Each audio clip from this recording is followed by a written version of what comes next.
Le 13 mars, c'est bientôt. C'est à cette date, il y a pratiquement un an, jour pour jour, que Grand Bassam a été attaqué par des terroristes. Le Conseil des ministres, qui s'en souvient, a évoqué, en sa session de ce mercredi 8 mars 2017, une cérémonie commémorative le 13 mars prochain. Cérémonie au cours de laquelle le président de la République, Alassane Ouattara, déposera une gerbe de fleurs en mémoire des victimes de cette attaque. Le 13 mars 2017, cela va faire donc un an que la ville de Grand Bassam a été l'objet d'une attaque terroriste et un an que notre pays subissait sa première attaque de ce type. Cette attaque avait fait 19 morts. À cette occasion, une cérémonie de commémoration se tiendra sur les lieux du drame, cérémonie au cours de laquelle le chef de l'État déposera une gerbe de fleurs en mémoire des victimes de ce drame.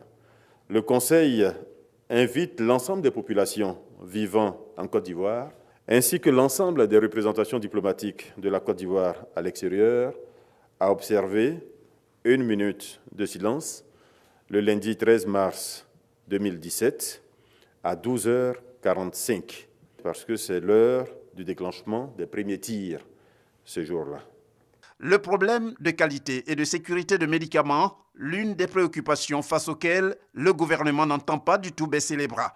C'est ce qui justifie la décision du Conseil des ministres portant régulation du secteur pharmaceutique. Ce projet de loi vise à mettre en cohérence la gestion et la régulation du secteur pharmaceutique en Côte d'Ivoire avec les standards internationaux tels que prescrits par l'OMS, l'Organisation mondiale de la santé. Ce projet de loi institue un mécanisme de surveillance et de gestion du secteur avec des pouvoirs de régulation renforcés. Cela pour mieux protéger le consommateur contre les produits pharmaceutiques contrefaits, faux ou falsifiés. Cette autorité administrative indépendante, dénommée Autorité ivoirienne de la régulation pharmaceutique, AIRP, aura pour mission de garantir la qualité, la sécurité et l'efficacité des médicaments, de leur conception jusqu'à leur utilisation. De la sécurité des médicaments à la sécurité alimentaire, il n'y a qu'un petit pas. Pour la réunion du Conseil qui en a fait l'un de ses sujets, le financement du projet de production et de traitement de semences certifiées de riz en Côte d'Ivoire, afin d'atteindre cet objectif, s'avère nécessaire. Ces projets de production et de traitement de semences certifiées de riz en Côte d'Ivoire ont pour objectif de renforcer la sécurité alimentaire dans notre pays par l'augmentation des rendements, mais également par une augmentation relativement forte de la production de riz, aliment de base de l'Ivoirien.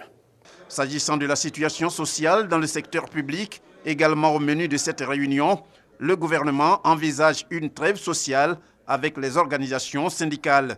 Cette trêve, qui constitue un moment d'accalmie et de paix, permettra au gouvernement de travailler dans la sérénité et de faire face de la meilleure des façons à toutes les préoccupations. Le gouvernement entend les revendications qui sont faites. Le gouvernement entend les demandes qui sont faites. Mais il faut que le gouvernement ait les moyens d'y répondre.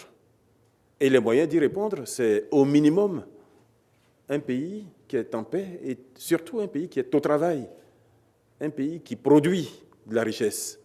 Quand on ne produit pas de richesse, on ne peut pas en distribuer. Donc l'objectif ici, c'est véritablement de créer ce moment d'accalmie qui permet à l'économie ivoirienne de continuer sa marche en avant, de continuer à créer de la richesse qui, évidemment, demain peut être plus facilement distribuée, et de demander aux syndicats, dans l'intervalle, de taire leurs revendications. Taire leurs revendications, ce n'est pas les enterrer définitivement, mais c'est faire en sorte, au moins, qu'elles ne s'expriment pas d'une certaine façon pendant un certain temps. Avant de prendre rendez-vous pour le mercredi prochain, le Conseil a évoqué plusieurs autres points, notamment le dossier agrobusiness. Selon le porte-parole du gouvernement, Bruno Nabagné-Koné, le remboursement des souscripteurs sera fait par les banques. Et le porte-parole d'ajouter qu'un administrateur a été désigné pour la conduite des opérations.